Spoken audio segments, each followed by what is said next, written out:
System that we now know as gladiators. And it's quite a story behind that, and we can go through a lot of the details. If you've ever seen the movie Gladiator, you'll get a little bit of the picture of it, but what they would do is they would actually pose prize fights, I guess you could call it, in order to keep evil spirits from coming as a result of the death of their emperors or their other dignitaries. So that was all a part of it.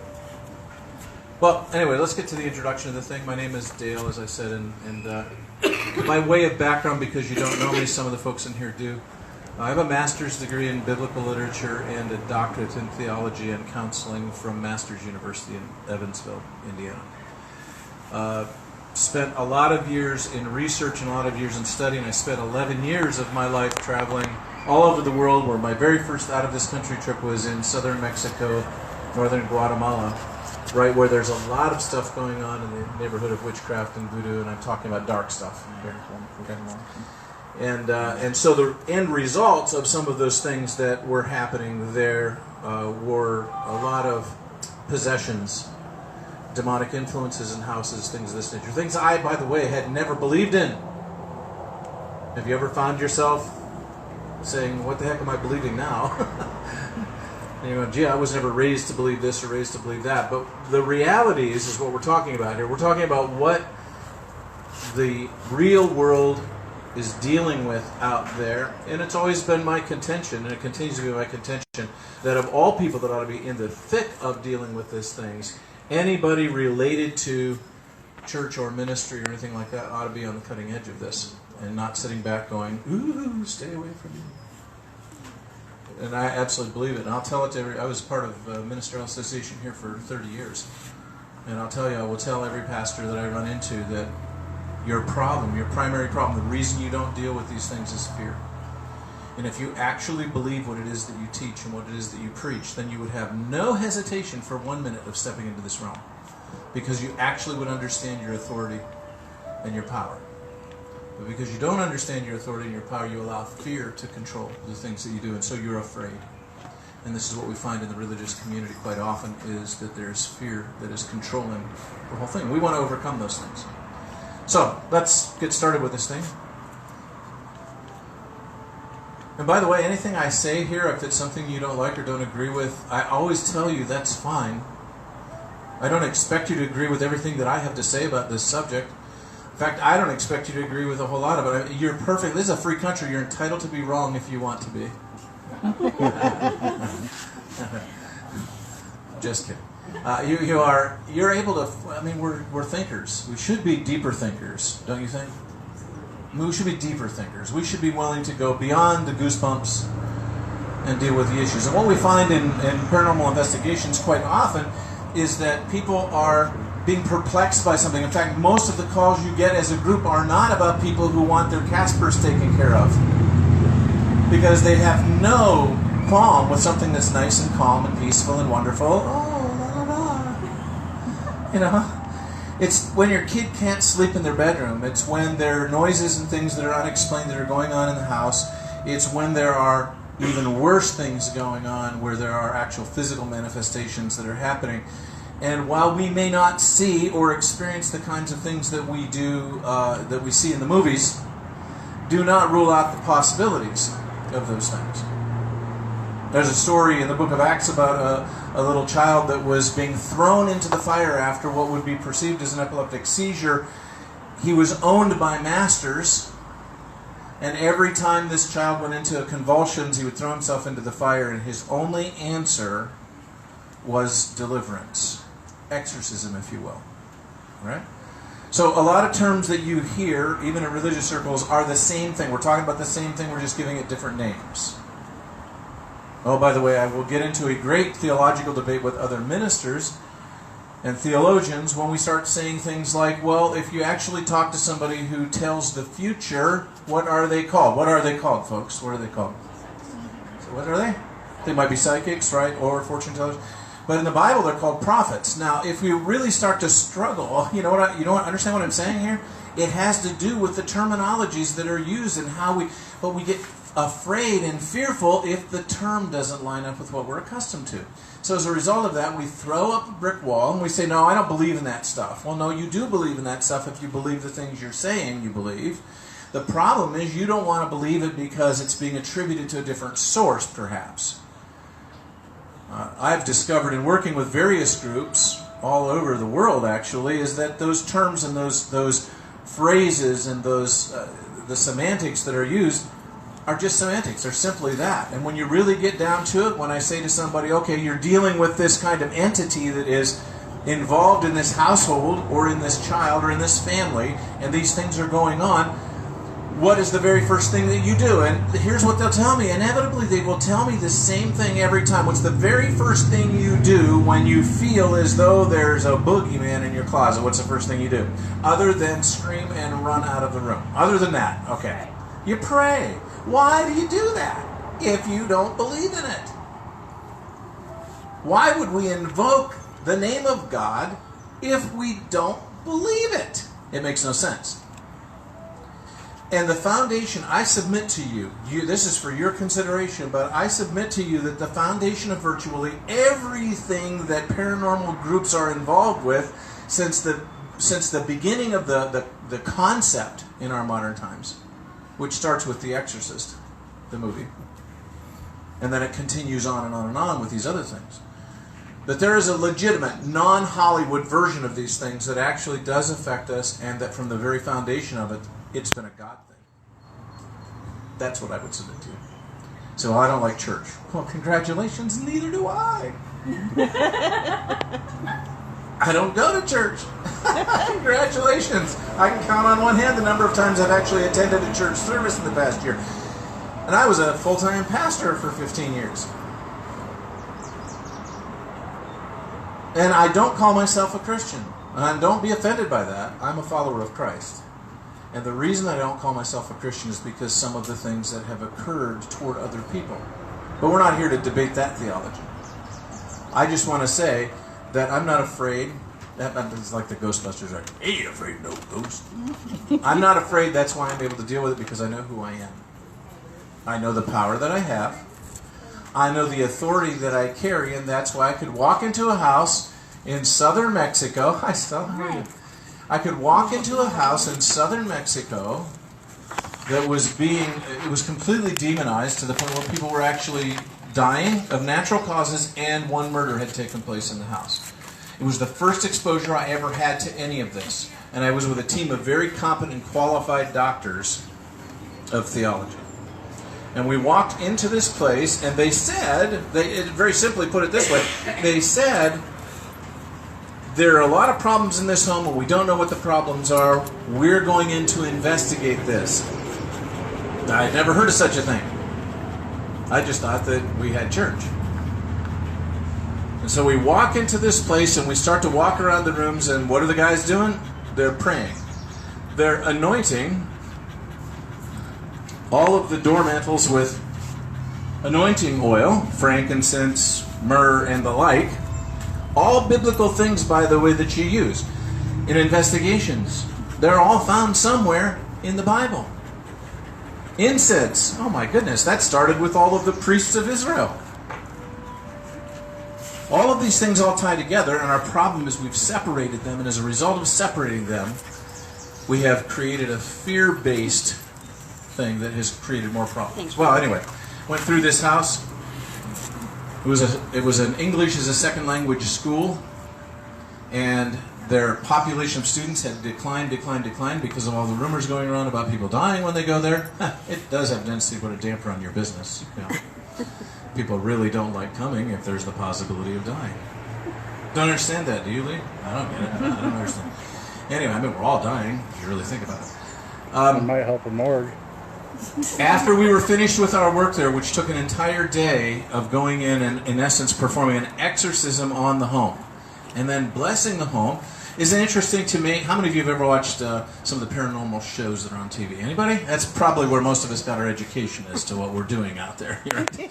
And so we watch Paranormal State. How many of you see that? Okay. What's one of the very first things that the group does when they run into something that just simply can't be explained? Who do they call? Not the Ghostbusters. Who do they call? They call the priest. They call Father Bob. Okay, so Bob Bailey comes in and he goes through. So they've got a Roman Catholic or an Episcopalian priest that comes in, or a Lutheran or whatever the case might be, and they come in and they walk through the place and they discern what evil spirits are at work in the place, and then they assist the family at casting those things out of the home. And then what's the last thing they do? They go through the house and they bless the home, whether it's with incense. Hear it? Sage. Come on. Is that right? I mean, that's the deal, right? So they go in and they do all of those things. So you didn't even know you were acting as a priest when you were doing the sage thing, right? You didn't even know that, but you were. You were conducting a ritual that has a biblical foundation dating back some 5,000 years. But you thought you were a part of something new? No, we're all a part of something ancient. And for those people out there that don't believe in the supernatural, don't believe in the other side of things, they don't believe because they haven't encountered it as yet. And once they encounter it, you become a believer very quickly, right? So, as a result of that there was peace that came over that home. And to make a very long story short, because we were there over several days of time in that city, it is now a very successful, thriving school for English as a second language. That was 25 years ago. That was my first exposure to this kind of work. Since then, I've traveled all through southern Mexico, central Mexico, the Philippines, the Southeast Asia, Singapore, including Singapore, the Philippines, South Korea. I've been all over parts of Europe, all conducting leadership training and leadership seminars on the subject of spiritual warfare. And that's my thing. My thing is spiritual warfare. I do that in the form of teaching people how to worship God, rather than it becoming a dead ritual, helping them to have a living experience with God and be able to walk into those situations without fear any longer. Somebody says, are there frightening things that happen out there? Yes, but the most frightening thing I think that I have ever seen is actually in the movie The Sixth. It was The Sixth Sense or the other one? What's the other one? What's the one where the weird aliens show up? Signs. That's it, Signs, yeah. That little booger comes across that door and I jump every time, even if I've seen it 20 times in a row. But when it comes to the real demonic spiritual realm out there, I want to tell you it can be frightening. And the subject we're talking about in this hour is actually very frightening, and there's a reason for that. And that's because there is an almost an unhealthy fascination with the role of demonologists, defining what a demonologist is, what an exorcist is, what a deliverance minister is, all of those kinds of things. Now, here's one of the things I found out. I come from a theological background that was very staid and very traditional and very. I was raised a Lutheran. I started into Lutheran ministry, and then I started to do some research on what Martin Luther himself, not Martin Luther King, but Martin Luther himself, believed about the demonic and how to dispel it. He believed that demons came in the nighttime most of the time, in the dark. Does that sound about right? That they create havoc in the dark. That sounds about right. His method of getting rid of them was a little bit different than what we run into most of the time. His method, he said, I am convinced that in order to eliminate a demon in the midst of my dreams, one little fart will dispel him. So his method of supernatural deliverance was to fart in his sleep. I don't know if that's a real spiritual thing for you or not, but that's actually something he wrote in his books. So don't be mad at me for what Martin Luther actually said. My house is very clean, then. So in this case, Scott says he's got this completely under control, and now he can go do this work. Hire Scott. You're investigating on your own. I had an experience at one point in time here locally. I don't want to go into too much of it because of the nature of it. But I actually had a situation where there was a professional person in the area that had been diagnosed psychologically, and my background is in psychology, so it was easy to understand, with multiple personality disorders, MPD. And the professionals had really worked with this person, a professional person, a person of professional role. And I don't like to talk about this in local settings too much, simply because I don't want anybody going, oh, I wonder who that was, I wonder who that was.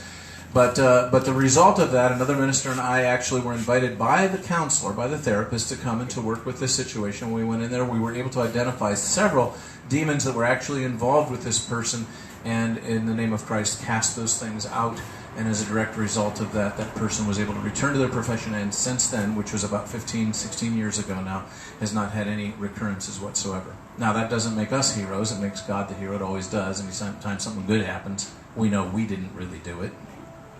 Yeah. That's another one. Probably one of the most stark examples that we have, and we have permission to talk about it from the client, happened with WASP, and it was an investigation that took place, and these folks can attest to it, where we were dealing with a young lady and her family and so forth, and right in the midst of the investigation, right as the discussion was going on, she had indicated that she had felt a scratch on her back. They looked at it, the girls that were there looked at the scratch, and were actually 3 scratches that had welted up on her back right while she was sitting there, right in front of them. As time went on, 3 more, and then 3 more. It's an interesting thing. In the Bible, there are significant numbers. 3, 7, 12. Okay? 7 being a perfect number for God. Thus, we have the imperfect number 666 for the devil, for Satan, for the enemy, for Beelzebub, that serpent, that snake, and all the other names that are found for it. And then we have 7, which is the number of perfection. We have 3, which is Father, Son, Holy Spirit. So we have 3. And then we have 12, the 12 tribes of Israel, the 12 apostles, the 12 blah, blah, blah, blah. So these are all part of numerology, which everybody's heard of the subject of numerology, right, where every number represents something. Those are what those numbers represent. I'm not a numerological expert, but I have studied enough to know that. And as a result of you wonder where the 6 comes from. It's that just shy of perfection. I want to be God, but I can't be God, so I'm going to give you a really bad time. And that's where that number comes from, to put it in plain language. So those are the kind of deceptions you're involved in. In this particular case, there was a very, very active demonic spirit involved in the home that was throwing pictures of Christ off from the wall. Literally, not just something reported to the group, but things that happened while the group was actually there doing an investigation, to the point where Ursula was actually part of that and could not be actually in the place at that point in time. It represented such an opposition. We were able to go in over the course of a couple of days and deal with the issues at hand, and the end result of that was, and here's our aim, right? Peace, tranquility, harmony, all those things. Any paranormal group that's out, in my opinion, any paranormal group that's out there for kicks and, getting their jollies, probably hasn't been at it for very long, and if they have been, they soon find out that this is a rather serious work that is done, and we have one aim, and that is to help the client and to bring peace in the home. That's the reason we're there. We're not there to have our giggles. I almost said something else. Then you go, he's a minister? What? But, that's the way it works. Okay, so I'm going to go through this really fast. Ready? And then get your questions ready, because I'm ready for them. Maybe. Theology of Spiritual Warfare 101. The theology is God is the ultimate, nothing is greater, no power in heaven or earth or under the earth. All things will be submitted to him, even the demons know his name and tremble in fear. That's what we're taught.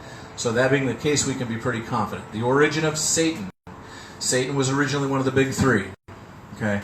From my research and the research of many theologians before me and many demonologists before me, it's very, very simple. Okay? God was in heaven, creating this, that, and the other thing, including everything we see around us, and we have 3 angels that are in charge of virtually everything. Who are they? Can anybody tell me what their names are? One of them is Michael. Michael is a warning angel. He was in charge of all the armies of heaven. What's the next one? Gabriel. He was the announcing angel. He brought the good news of great joy. He brought all of these other things. He was Gabriel. He was in charge of that, all the good stuff. And the third one you might not have known about. His name was Lucifer. And Lucifer was in charge of light and worship. He was in charge as he's referred to quite often. He is referred to as the morning star. Now you've heard Jesus called the bright and morning star, but Lucifer is referred to in Isaiah chapter 14 as the morning star. Okay? So we know that. And then elsewhere in Isaiah, we see that Satan's body composition is actually made up of musical instruments. Tambourines, harps, this kind of thing. And he led the chorus of angels in heaven in worship of God. And then when he wanted that worship aimed at him, something happened, and we find that revealed in the book of Revelation and also in Isaiah chapter 14. and that is that Lucifer is cast down. You have to help yourself out a little bit here. How many of you have been taught that the book of Revelation, the Bible, is about the end things, that all the things are going to happen that haven't happened yet, right? Have you been taught that? It actually, have you heard of prequels, like the Star Wars stuff and all that, where you get the backstory in the movie that comes out next? That's kind of what I believe the book of Revelation is more about. And here's how I say it. Here's the reason I say that is because the book of Revelation very clearly shows Lucifer being cast out of heaven, along with the third part of the angels. Where do demons come from? How about that third part of the angels that got cast out with Satan? Because they choose to follow him. So most theologians believe that a third of the angels then became the demonic forces and powers that are at loose in the earth. And that's what most people who study this have come to the conclusion of. As a result of that, it helps me because how many of you know the best warfare you can fight is the one where you know your enemy? Right? Isn't that important? If I'm going to go get in a street fight in a back alley, I'm going to want to know that the guy is really little, very inexperienced, and hasn't eaten in 3 days. I do not want to go in the back alley with stand up, Lee. Stand up. I do not want to show up in the alley and see this. Okay, I want him beside me. I don't want him to be who I face or confront. All right, so that makes sense. However, if I know, I didn't say you could sit down. If I know that Lee's real issue, or Uncle Albert as some of us call him, if we know that his real issue is that he's got very, very bad knees, I will know where to attack him. And it won't matter how big he is. If he's got very, very bad knees, I attack his knees, and he's down for the count. He's very ticklish. And he's very ticklish, yeah. Well, I haven't found a demon yet that was ticklish, so it's okay. Come on, Scott, I'm trying to stay on track here. Okay. Demons are fallen angels who choose to follow or chose to follow Lucifer, who was cast out from heaven, relegated to life, wandering the earth until their ultimate demise. When everything's all said and done, their power, their authority is history. All right? Now, many times you go in to do an initial investigation, people are calling you into the home or whatever the case might be, and what's your very first responsibility as a paranormal investigative team? What's your very first thing you want to do after you're in the process of doing the interview? I've got a little quick thing I'm going to go over with you so that you can really see what seems to work the best for most. What's the very first thing you want to do? What are you trying to do when they're starting to report these things that they hear happening or see happening? What's the very first thing you're trying to do? Gather What's that? information. Debunk it. Yeah, that's it. Okay, I'm sorry. You have a very quiet voice, it's like you do at home. And your very first job is to debunk everything. I know that seems really crazy, right? Because you've got a couple of new people that are coming along for the ride, and you would really like them to come and hang out with you so that they can see something. Last thing you want to do is not have anything happen. Last thing you want to do is sit in the basement of the place with cameras on for 8 hours and only see dust. You want something to go on. I just want to tell you something. When nothing happens, that's not a bad thing at all. That's actually pretty good. But you want to debunk the things that they're talking about, and you do that by confronting them as they come. And then, something, especially during the initial interview. How many of you do initial interviews when you're out there, okay? Where you have somebody that does. Let me just share with you, that's the very first thing you do. You want to find out a lot of things. There's a whole series of questions we can help you with if you don't do it right now. But as you're asking those questions, that is quite often when things start to show up. They don't like talking about this. So as soon as you start discussing the issues of the noises, the bangs, the rebellious children, teenagers, okay, the combination of, all the hormonal stuff that goes on with, pubescent teenagery, and you got that, you combine that with some demons, boy, you got a problem. You're going to be right down at the Beacon Light booth trying to figure out what the heck is going on. It's just those kinds of things happen, but that's what you want to do. You want to go through and debunk it. One of the things you do, we'll get people go, I've got EVP readings out the ears. I'm going through my little machine and I'm finding all these things, and then you find out that you've got all these high-intensity electric wires running over the house or up and down the walls and things like that. And you go, oh, this could be the explanation for that. That's called debunking. All right? But if all of a sudden something... How many of you have ever heard of Ed and Lorraine Warren? Okay, I want to encourage you. Anything that you say? Anybody see the movie The Conjuring? Anybody just say, I'm staying away from those movies? Okay, I'm not doing them? Okay, that's fine. You don't have to watch them. They are, I just want you to know, they are 70% right on and 30% Hollywood. Have to be or they wouldn't sell any tickets. Okay? Very unusual events happening that I've never seen, and I've dealt with probably more of these than most people in the room, and I've never seen those things happen. Not that they can't. I would never say that, but I will say it's highly unlikely that those things would happen, and if they do, you might want to bring a team of me in there. Okay? Not just one of me. So these are, I think they're good. Ed and Lorraine Warren have been researchers for a long, long time. Ed Warren died a number of years ago now, and he was classified as a demonologist by the Roman Catholic Church. And they had a solid relationship with their diocese and with the Pope, and actually got the ball, helped to get the ball rolling. They're the ones that did the initial interviews or investigations on the Amityville house, a lot of other things that happened.